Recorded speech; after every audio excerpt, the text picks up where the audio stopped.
सबसे पहले आपको पता होना चाहिए पोषण के आधार पर सजीव दो प्रकार के होते हैं, एक ऑटोट्रॉप्स और एक हीटरोट्रॉप्स, एक स्वयंपोषी और एक विषमपोषी। जो अपना भोजन स्वयं बनाते हैं उन्हें ऑटोट्रॉप्स कहते हैं, जिसमें मैक्सिमम प्लांट अधिकांश पादप आते हैं जो प्रकाश संश्लेषण फोटोसिंथेसिस की क्रिया द्वारा अपना भोजन बनाते हैं। हीटरोट्रॉप्स जो अपना भोजन स्वयं नहीं बनाते हैं उसमें एनिमल जंतु आते हैं। अब जैव प्रक्रम स्टडी करना है तो जैव प्रक्रम के तहत हमें हमारी जो आहार नाल है उसका पूरा ट्रैक, उसके डाइजेस्टिव ग्लैंड, उनका कंपोजिशन, किस में कौन से एंजाइम होते हैं, वहीं से आपका एग्जाम में क्वेश्चन आएगा। तो मैंने आपको थोड़ा बताने की कोशिश की है। ये हमारी एलिमेंट्री कैनाल बनाई है जिसके अंदर ये नोज, ये माउथ यहाँ से स्टार्ट होता है और एनस पे ख़त्म होगा। तो ये ओरोफेरिंग्स है, ये नेजोफेरिंग्स है, ये ग्रसनी है, फेरिंग्स है।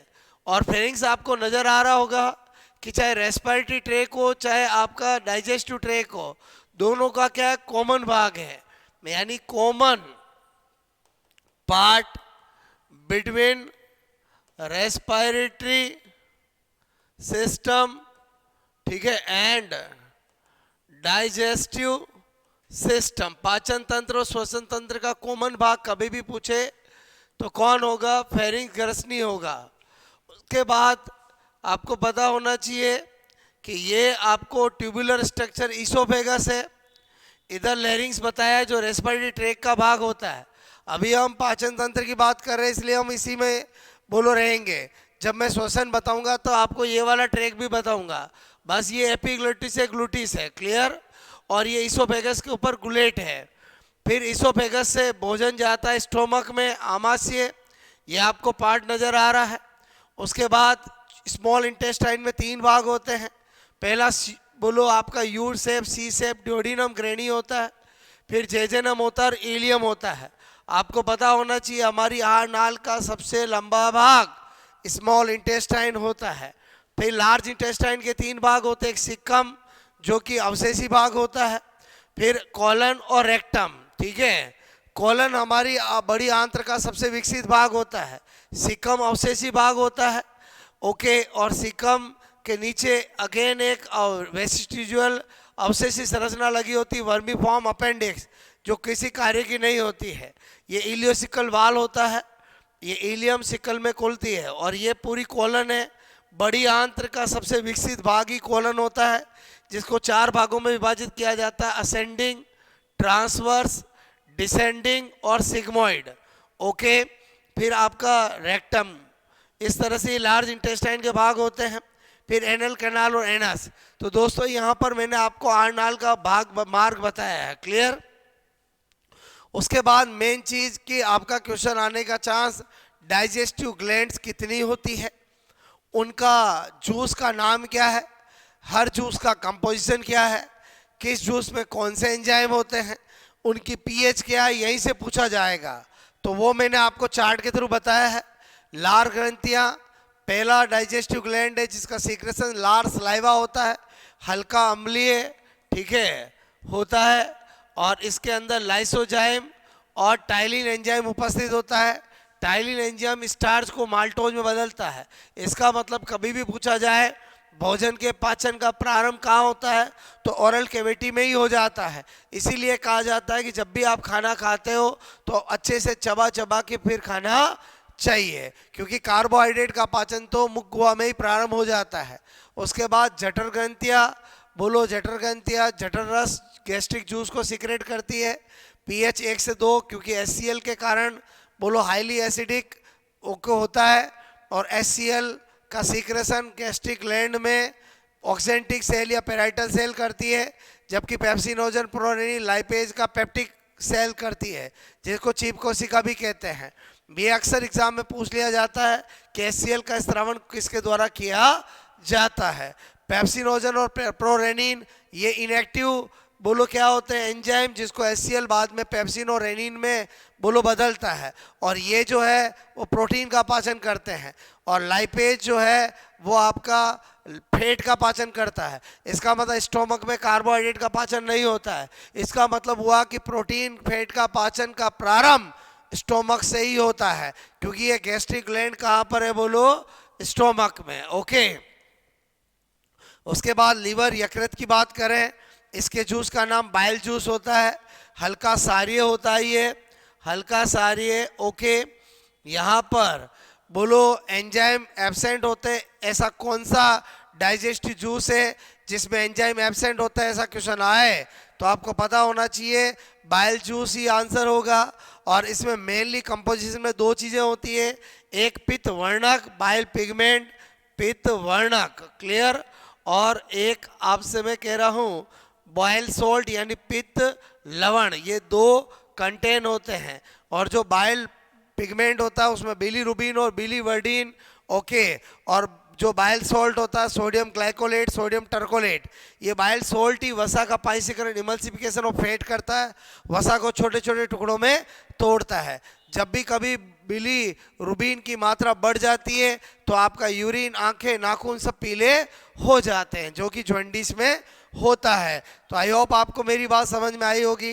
नेक्स्ट देखते हैं, तो अग्नाशय बोलो जिसके अंदर बहिस्रावी भाग जो होता है वो एसिनी और पेंक्रियाज होता है, जिससे पेंक्रियाटिक जूस सीक्रेट होता है। और 8.3 वही हल्का सारीय, ये भी जूस होता है, हल्का सारीय। और इसके अंदर काइमोट्रिप्सिनोजन, ट्रिप्सिनोजन, एमाइलेज, लाइपेज, ये एंजाइम सीक्रेट होते हैं। काइमोट्रिप्सिनोजन और ट्रिप्सिनोजन इनएक्टिव होते हैं, बाद में एक्टिव होकर के प्रोटीन का पाचन करते हैं। एमाइलेज बोलो कार्बोहाइड्रेट का और लाइपेज फैट का। इसका मतलब हुआ अगर आपसे पूछा जाए कि बोलो कौन सा जूस होता है जो सबसे पहले कार्बोहाइड्रेट, प्रोटीन, वसा तीनों का पाचन करता है, तो पैंक्रियाटिक जूस होता है। उसके बाद आंतरिक रस, आंतरिक रस यानी इंटेस्टाइनल जूस, एक ऐसा जूस जिसको एक और नाम से पुकारा जाता है जो बहुत एग्जाम में पूछा जाता है, सकस एंटेरिकस। तो अगर कभी भी पूछा जाए सकस एंटेरिकस किस जूस का नाम है, तो इंटेस्टाइनल जूस को ही कहा जाता है। ये बहुत सी बार एग्जामों में पूछा गया है। ये भी हल्का सारीय होता है और इसके अंदर आपको मैं कहूँ इरेप्सिन, माल्टेज, सुक्रेज, लाइपेज ऐसे एंजाइम होते हैं जो भोजन का पूर्ण पाचन करते हैं। तो दोस्तों आपको पता होना चाहिए भोजन का बोलो अधिकांश और पूर्ण पाचन भी छोटी आंत्र में होता है, पूर्ण अवशोषण भी स्मॉल इंटेस्टाइन में होता है। भोजन का सबसे ज़्यादा पाचन ड्यूडिनम में होता है क्योंकि वहाँ पर दो जूस, बाइल जूस और पैंक्रियाटिक जूस दो आते हैं। भोजन का हमारे मनुष्य के अंदर कंप्लीट डाइजेशन बोलो जेजेनम में होता है, जबकि रेबिट में इलियम में होता है। ये बातें आपको पता होनी चाहिए। ओके, सारी जूस का मैंने आपको बताया। अब कुछ स्पेशल नोट जो अक्सर एग्जाम में पूछ लेते हैं, मनुष्य का टीथ फॉर्मूला 2123 2123 मल्टीप्लाई 2, क्योंकि ये जो फॉर्मूला लिखते हैं वो हाफ अपर जो और हाफ लोअर जो का ही लिखा जाता है, 2123 2123। इसका मतलब हुआ मल्टीप्लाई 2 करते हैं क्योंकि इधर भी ऐसा कैसा रहता है, क्लियर। 2123 2123, जो सबसे पहला वाला टीथ होता है वो इंसाइजर को शो करता है, उसके बाद कैनाइन को, फिर प्री मोलर को और फिर मोलर को शो करता है, क्लियर। तो फर्स्ट आपको पता होना चाहिए। फिर दांत दो तरह के होते हैं, एक टेम्परेरी टीथ और एक परमानेंट टीथ। उनसे अक्सर एग्जाम में क्वेश्चन पूछ लेते हैं, इसलिए वो स्पेशल नोट में बताया। टेम्परेरी टीथ को मिल्क टीथ भी कहते हैं। बायोफायरडोंट यानी 2 बार आने वाले दांत होते हैं। परमानेंट टीथ, ठीक है, परमानेंट जो टीथ होते हैं उनको मोनोफायरडोंट, 1 बार आने वाले दांत। तो अगर आपको टेम्परेरी टीथ की संख्या पूछे तो 20 होती है, और अगर मोनोफायरडोंट या परमानेंट टीथ की पूछे तो 12 होती है। एग्जाम्पल देखें तो जो टेम्परेरी टीथ होते हैं वो इंसाइजर, कैनाइन और मोलर होते हैं, लेकिन मोलर में लास्ट मोलर को छोड़ दो, लास्ट मोलर जो होता है वो परमानेंट होता है जिसको विजडम टीथ कहते हैं। और इसके एग्जाम्पल प्री मोलर और लास्ट मोलर। लास्ट मोलर मतलब अक्ल डांट जिसको कहते हैं, विजडम टीथ, ठीक है। अक्ल डांट कहने का मतलब है कि ये 16 ईयर्स 16 साल के बाद आता है, ठीक है। किसी में 20 में, किसी में 25 में, किसी में बोलो कब आता है पता ही नहीं चलता है, लेकिन ये है कि 16 साल के बाद आएगा, इसलिए इसको विजडम टीथ अकल्ट दांत बोला है। और ये अवशेषी होता है। क्लियर? किसी कार्य का बोलो अवशेषी संरचना, ठीक है, होती है, अवशेषी दांत होता है। और अगर इसका फॉर्मूला देखें तो इंसाइजर का 9 मोलर, तो 2102 मल्टीप्लाई करेंगे तो 20 आ जाएगा। इसका 0021 मल्टीप्लाई 2 करेंगे तो 12 आ जाएगा। आई होप आपको मेरी बात समझ में आई होगी। उसके बाद लार ग्रंथियों का देखें स्पेशल नोट में, तो आपको पता होना चाहिए हमारे ओरल कैविटी में 3 जोड़ी लार ग्रंथियां होती है। और लार ग्रंथियां एक्सोक्राइन बहिस्रावी ग्रंथियां होती है, इसलिए उनमें स्पेसिफिक डक्ट उपस्थित होती है। पहला लिखा मैंने सब मैंडिबुलर या सब मैक्सिलरी। क्लियर?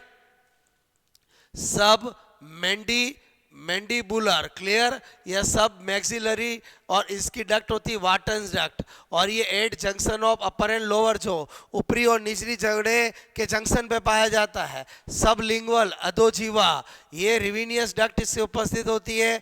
और बिलो टंग जीभ के नीचे, इसलिए अधोजीवा भी कहते हैं। पेरोटिड बोलो स्टेंसन डक्ट बिलो ईयर, कान के नीचे। अब होता है कि आप भूल जाते हैं, एग्जाम में आता है रिविनस नलिका किस लार ग्रंथि से होती है या सब मैंडिबुलर की डक्ट का नाम क्या है। तो मैं एक ट्रिक लॉजिक बताता हूं, क्योंकि उससे ही आपको याद रहेगा। मैंने कहा हमने बचपन से नाम सुना है मेन वुमेन। क्या सुना है? Main women. ठीक है, तो आपको पता होना चाहिए मैंडिबुलर या मैक्सिबुलरी का वॉटन्स यानी वुमेन के साथ संबंध होता है, तो वॉटन्स हो जाएगा। आपने सुना होगा लेफ्ट राइट। क्लियर? बोलो जब लेफ्ट बोलते हैं तो राइट भी शब्द आता है, तो लिंगुअल का क्या होगा? रिविनियस। और आप अच्छे से स्टडी करते हो तो आप क्या होते हैं? बोलो पास होते हो। ठीक है, तो पास के अंदर पेरोटिड का क्या होगा? स्टेंसन। इस तरह से याद रख सकते हैं। ओके, और पोजीशन भी आपको पता चल गई होगी। और पेरोटिड वो लार ग्रंथि होती है जो कान के नीचे होती है।